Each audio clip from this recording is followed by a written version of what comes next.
Hey Max, who do you think wins? War Eagle or Gig'em? Why don't we go ahead and tell the folks?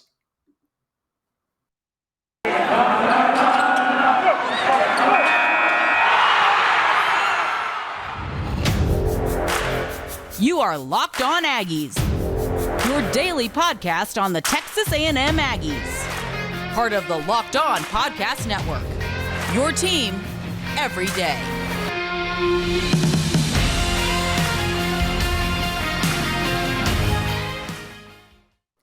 Howdy everybody, and welcome back into another episode of Locked On Aggies, presented by the Locked On Podcast Network. Cole Thompson back here in the driver's seat talking all things Texas A&M, and it's Prediction Friday. Let's go ahead and talk about what I think are the keys to victory for Texas A&M, how they potentially could lose, and of course, my final score predictions. Thank you so much for making us your first listen every single day right here on Locked On Aggies. Subscribe on iTunes, Spotify, YouTube.com. Subscribe to the channel. We are trying to build it up, and we love having feedback from you. A lot of you are not subscribed, but it's okay. We can totally get you on board with that and much, much more content every single day. As always, I am Cole Thompson. I'm the host of the show, name right down there below, and I love public feedback. So anything you can do to make this a more quality-sounding podcast Monday through Friday, give me a follow, give me a shout-out, and I will add it into the mix. Secondly, Locked On Aggies. Locked On Aggies is your number one source for all things 12th man-related content found here on LOP. You can subscribe on iTunes, listen on Spotify, and if you can't do any of that, listen live every single day at lockedonpodcast.com. All right, so let's go ahead and talk about this real fast. Texas A&M plays Auburn. They play host. This is a big game because it has multiple implications. I had to get a sip of coffee real fast. You know how early mornings go. A&M ranks at number 14. Auburn ranks at number 13. Not only do they rank there, but in the AP poll, one ranks at number 12, one ranks at number 13. So basically, no matter how you put it, the winner of this game continues to move up the pathway into the realm of potentially making a New Year's Six bowl game. And if not even a New Year's Six bowl game, potentially the college football playoff. Because keep in mind that if Texas A&M were to win out, they would have a win over a top 15 Auburn, a win over number 1 Alabama, a win over number 1 Georgia, and a win over a top 15 Ole Miss team. And if Mississippi State continues to win out at 5-3, one of their losses would come to a team that's probably, if not ranked in the top 10, right outside the top 10, somewhere like at 13, 14. So a loss to a top 15 opponent and wins over 4 top 15 opponents does work for Texas A&M. Now, on the flip side, it's the same thing for the likes of Auburn. Now, Auburn's loss does seem a little bit worse right now because Penn State is not ranked. But if Penn State can be ranked by the season's end, that loss does not feel that bad. Then you go ahead and you beat you beat Georgia after they were number 1. You get a win over the number 1 team. You beat Alabama, another top 4 team probably at the time when you go play them in the Iron Bowl. You get a win over Texas A&M, who's a top 15 team. You get a win over an Ole Miss team that was technically ranked top 10 at the time. So you're winning games. And you also have another win, so that'd be 5 total wins over top 20 opponents with Arkansas, who was ranked number 17 before the college football polls came out. So that's what's at stake for both teams. Now, what are the keys to victory for Texas A&M if I'm looking at this from a perspective? I talked about this on yesterday's show, and I'll talk about it again. You have to stop the run. Everything that you do in practice, if you are the defensive line, you meet 28, you meet number 6, you go ahead and shake their hands, you say, Heidi, how are you? I'm going to go ahead and knock your teeth out. It's the same thing, but be twice as violent. Because Jarquez Hunter and Tank Bigsby are basically doing the exact same thing at Auburn that Isaiah Spiller and Devon Achane are doing at A&M. It's very similar. And if you watch their game, they even mirror each other pretty significantly on how they play. Bigsby and Spiller, big, bold, burly, strong backs who are elusive in open space. You can't think that just because they can move outside the pocket, they're not elusive. Just because they're known for smacking the crap out of people does not mean you get them in open space. They can't juke and jive and spin around and find a way to the end zone. They can't. We've watched it happen with both of these players, and both of them are the lead backs. Both have over 100 carries this year, where Hunter and Achane mirror each other under 100 carries. The difference between those two is because if you get so many carries, your yards after contact and your yards of scrimmage per play are very limited. Right now, you have Spiller, he's averaging about 6.2, and Bigsby, who's averaging about 5.4. On the flip side, it's more big playability from Hunter, like you see from Achane. With Hunter, he's leading the SEC in yards after play at 7.7. With Achane, he's right behind him at number 2 at 7.1. And you tie that all together, what you're doing is you're now saying you're going to go ahead and wear down A&M's defense and then go ahead and take a shot. And it's very similar. Look at how Jimbo Fisher utilizes the run game. Every single snap. Spiller, Spiller, Spiller, Spiller, first series over. Spiller, Spiller, Spiller, Spiller, second series over. Third series, Achane. It's the same thing. Bigsby, Bigsby, Hunter. And every once in a while, the difference between the two is Hunter will be sprinkled in on that first and second series, but it's like one play. And so he's testing the defense. He's going, hey, hi there. Yoo-hoo. We're about to ready to run on you. We're going to wear you down. This is what you can prepare for. And you just can't. Achane is used because what you do is you force the defense to feel the pressure and they're tired because it's a 3 and out on the next series. And then you catch them off guard and you go break one out for 25 yards, 35 yards. That's what Hunter does. Bigsby wears them down. Hunter picks up the pieces. Very similar to what happens with Devon Achane and Isaiah Spiller. Spiller wears them down and Achane picks up the pieces. Goes for the home run hit. Go ahead and just pencil in, if you're Mike Elko, what 28-6 do during practice, what we see on the daily, what happens there. That is exactly what's going to happen if you are Auburn. Auburn is going to do the exact same thing. Now, the second thing that I think that A&M needs to do is force Bo Nix to be uncomfortable. Do you remember last season? Do you remember what happened last year when Bo Nix was actually considered an overrated prospect and that he should transfer? People were calling for Nix's head. People wanted Nix gone from the Plains because he was uncomfortable. He never once felt comfortable in Gus Malzahn's system. You know whose system he does feel comfortable in? Mike Bobo's. Mike Bobo's system allows him to play his style of game near to perfection. Not a lot of mistakes, lots of dump passes, lots of plays that kind of end in, what's the best word I can put in this? Lots of plays that end with his team not getting the football, but not a lot of turnovers. Notice that. Auburn is actually number 1 in the SEC in total in fewest turnovers. They are 4 or 5 turnovers, 2 interceptions, like 3 fumbles on the. They don't, because Nix resets. He doesn't go back to what he was doing. Instead of trying to force things down the field or do too much, whoop, out of bounds. All right, let's just restart it. Let's restart the clock. Let's figure it out again. That's a mature quarterback. That's something that Nix did not have last year. You have to make him force some things. You have to play good coverage, which is the good news is that you can, because the wide receivers at Auburn are atrocious. And that's not an insult to Kobe Hudson. That's not an insult to Demetrius Robinson.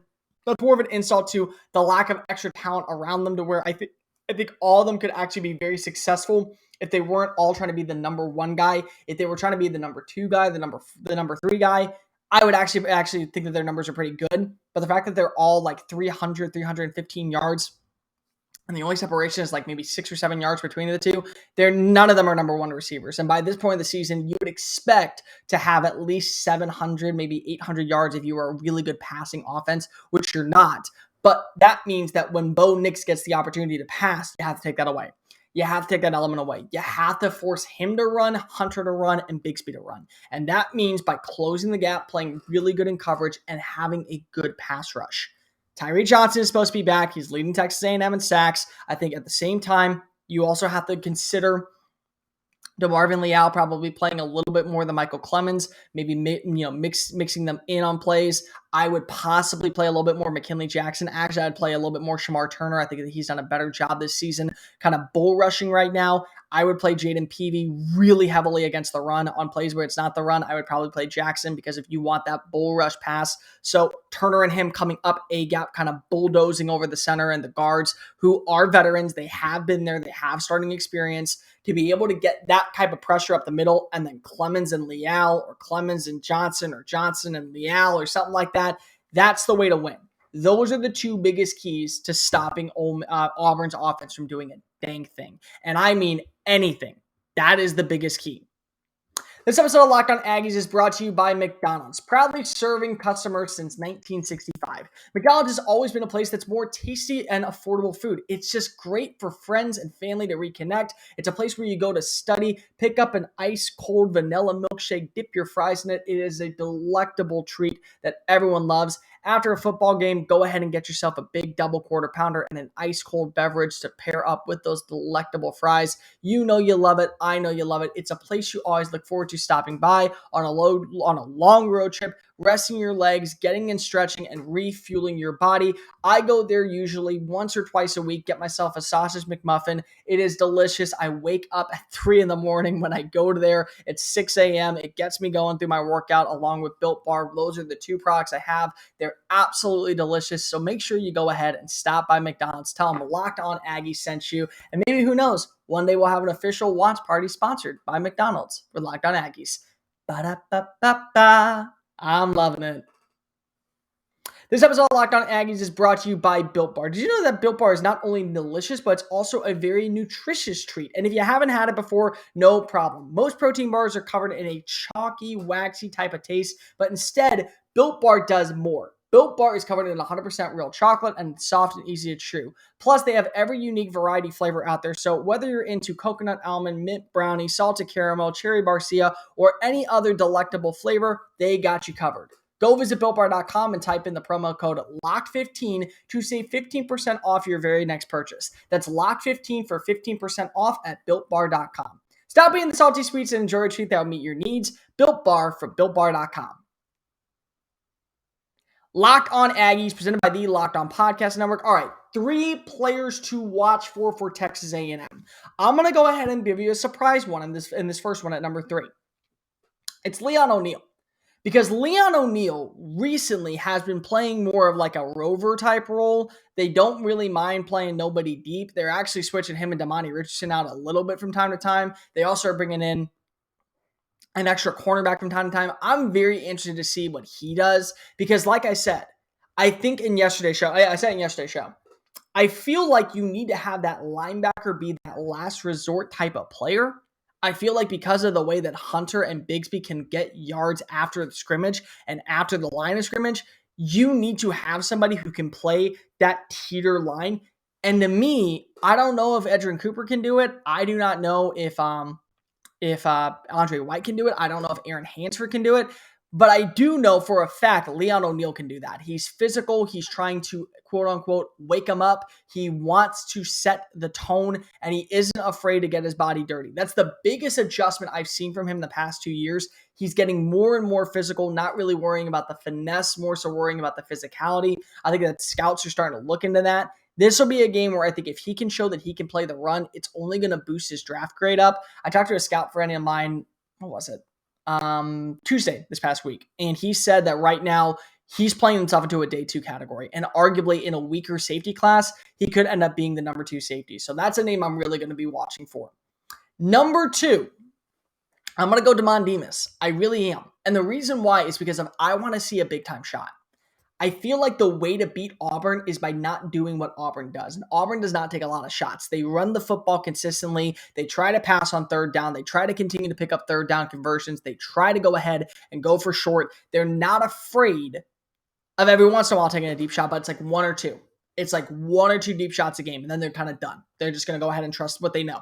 They're bread and butter, and it works. That's why they're 6-2. Damon Demas can blow past anybody. In my opinion, Damon Demas can absolutely get the torch off. And Roger McCreary is probably going to be the guy who covers him at some point during the game.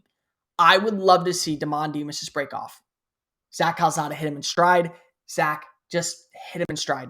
Literally, if you think that you're about ready to overthrow him, just barely do what you're going to do. Don't let him slow down. Hit him in stride. I could see him getting 2 or 3 really big time plays in this game. I could see him probably averaging like 20.2. You have to be able to beat Auburn at something that they don't know. And the offense ran at Texas A&M is different. I will admit it is different because they do run a lot of 12-man personnel at Auburn. You don't really see a lot of that. You see a lot of 3 receiver sets, a lot of 11-man stuff. You see a lot of motion. You see a receiver kind of start. Calzada will send him in motion to kind of get that speed up to where you kind of hit the flat area. That's something that you got to appreciate. That's something you got to really like. But when I look, you got to have something different. take a couple deep shots. If you're winning a battle, and I'm telling you, Zach, look past your first read. If you just look past your first read, and I mean just go 1, 2, 1, got him, boom, you would probably have 3 touchdowns this year with Demond Demas. That's what you would. It's time to make up for it. I'm still not over in the last time we were playing when it was A&M versus South Carolina. That 30, 40-yard play in the end zone to where Calzada just missed a wide open Demas. You're going to be able to have that matchup. The other cornerback across from Roger McCreary is not that great. You want to be able to make that play. Demas, if you got to play him in the slot and thread the needle right over the middle, kind of with Jalen Weidemeyer over Zacoby or Owen Papawi's head in coverage, do that. I mean, let the kid fly. Take some deep shots. Don't be afraid to go ahead and make some big-time plays. Demas has the ability to do that. But number one to me is Tyree Johnson. Tyree Johnson's playing hurt, but he's also playing himself into a high NFL draft grade. And if he wants to come back, sure, he probably could. And he would easily be a first-round pick or an early edge first-round pick should he return for one more season in College Station. But like you saw with Michael Clemens last year, kind of have that breakout season. He's got 6 sacks. He's playing lights out. And the one thing you want to do is pressure Bo Nix. You want to make him feel uncomfortable. Any quarterback that feels comfortable enough to play in their line of scrimmage, in their possession, and all those other things, it's not good. You want him to play uncomfortable. You need him to play uncomfortable. The way to win is by trusting that the run defense is going to be able to make plays, which I do think it will. The pass defense is going to be able to blanket receivers, which I think they will. But you got to pressure Bo Nix. Michael Clemens has done a decent job this year. DeMarvin Leal has done a very good job this year, kind of interchanging. But the consistent player, the one consistent guy, has been Tyree Johnson. He's winning battles at the line of scrimmage. He's gotten a lot quicker. He's a lot more agile. His vision to going up against an offensive lineman, he actually spoke about this, where sometimes he would go to the outside shoulder. Instead, he's waiting for the guy to kind of lean, goes inside, kind of swats and swims, breaks through, adds a lot of pressure right at the middle. And a quarterback cannot stop it. Like a quarterback can't even see it coming. And that's how a lot of his sacks have happened. He's gotten there, bringing him down, kind of wrapping up. That's a big thing. That's a really big thing. You're not going to be able just to knock down Jarquez Hunter with something like that. You got to be able to tackle him. Johnson's the guy. Johnson is the guy that I am watching for consistently in this game. Before I give you my predictions on both the over, under, and of course my final score, let me tell you about BetOnline.ag. It is the number one source for all things that you need to bet, from college basketball to college football to the MLB postseason now over. But you can always go ahead and bet on free agency coming up, NHL, UFC, golf, and much, much more. Stop staying on the sidelines and get into the action. Get daily picks, wagers, odds, and all things considered when you go visit BetOnline.ag. And when you use the promo code LOCKEDON, you receive a 50% welcome bonus with your first deposit. It's BetOnline.ag, your online sportsbooks experts. Locked On Aggies, presented by the Locked On Podcast Network. Thank you so much for making us your first listen every single day. Subscribe on iTunes, Spotify, YouTube.com, or the Locked On Podcast Network. Let's go ahead and break this down. Auburn is, I believe, a touchdown underdog. Let's look up the line for that one. Auburn versus Texas A&M. Sorry, guys. I should have probably had that up beforehand. Auburn versus Texas A&M line. Yep, here we go. All right, so the Auburn spread in this game is, oh, wow, only 4.5. Only 4.5. That actually is not that bad. So when I look at that, here's what I think of. What team is going to be able to run the football more efficiently? What team is going to get more third down conversions? And what team is going to go ahead and make more stops? Those are the 3 keys, in my opinion, to go ahead and covering the score. I could see this being being legitimately a field goal team. I could actually see this kind of ending very similar to A&M versus Alabama, where Seth Small comes out, gets a game-winning field goal as time expires, and the other team from the Alabama State, the Yellowhammer State, loses in stellar fashion. I could totally see that happening. I could also see A&M or Auburn. And I'll be completely honest, I could see Auburn run away with this. If you cannot tackle Isaiah Spiller, Devon Achane, Jarquez Hunter, or Tank Bigsby, you're absolutely screwed. I'm not going to sit here and deny it. You're screwed. You are in so much trouble. There's not a lot going for you. You have got to be able to find a balanced and consistent level of play tackling an open field. And if you can't, then you're going to probably lose by 10 plus points. I will say I will bet the over. I would take the points with Texas A&M because I do think Texas A&M will win this game, and I'll explain why in a second. But I wouldn't be shocked to not touch it. Personally, I just wouldn't touch it. In fact, I do a radio. You guys know about this. I do just saying it every single morning on Sports Map Radio. I don't usually touch these kind of games, especially games that where anything can happen and one play can be a deciding factor. One play could easily be a deciding factor for either side. I would not touch this game, but if I were a betting man, I think a touchdown is going to be the difference in this. I don't think it's going to be a field goal. So with that in mind, I will take Texas A&M at plus 4.5 if you are going to make the bet. I would keep it a low bet, though. I really would. Now, the reason I think Texas A&M will win is because of the pass rush. I do. I think because of the way that the pass rush is playing, and on top of that, the emergence of Deuce Harmon, the support and growth from Mississippi State to Alabama, to Missouri, to South Carolina. The growth of Tyree Chappell on the outside taking over for Miles Jones has been fantastic. So that takes out Robertson. That takes out Hudson. The other guys, Xavier Capers, and I'm blanking on the other guy, Sadrick something, I'm blanking on his name, will be covered in the middle in the slot by Antonio Johnson. That means that Bo Nix is not going to have a lot of options, and you're going to have to trust the run game. I believe that A&M will get more stops on the ground, especially converting on 3rd and short when they're probably going to give it a Bigsby. I think they will get more stops, and the atmosphere of Kyle Field, very similar to what happened on October 9th when Alabama marched into Kyle Field. It's going to be the same way. You're going to lose a couple counts. You're going to probably lose. You're probably going to have it be one of the loudest games of the year. It is a sold-out crowd. Everybody is excited for this game. I believe it's one of only 2 actual matchups between 2 top 25 opponents. So there's a lot of implications that go into this game. Home field advantage in a game like this is so influential and so important. Last year, Auburn wasn't doing well during this time. A&M was thriving. Right now, both teams are really hitting its stride at the right moment. Auburn loses to Georgia. A&M beats Alabama. One is that win that propels you over to the top. One is that loss that says, listen, we are playing in lights out, win it all kind of mode, and both have worked. Home field advantage plays the biggest, I think, overall upset style in this game. So I'm going to go Texas A&M gets the win 31-24. That is the final, 31-24. A&M gets the win, and my player of the game, I'm going to say this, and I really hope I'm right on this one, Damon Demas gets 2 touchdown catches. He beats one on a play of over 35 plus yards, and he gets one inside the red zone. That's going to be my prediction. That's going to do it for this edition of Locked On Aggies. Make sure you're following us every single day on iTunes, Spotify. Subscribe here on YouTube. Check us out at LockedOnPodcast.com. I'll be back later on Monday to break down everything that went right, everything that went wrong inside of College Station, and where Texas A&M can go from here. See you then, and remember, kick 'em, y'all.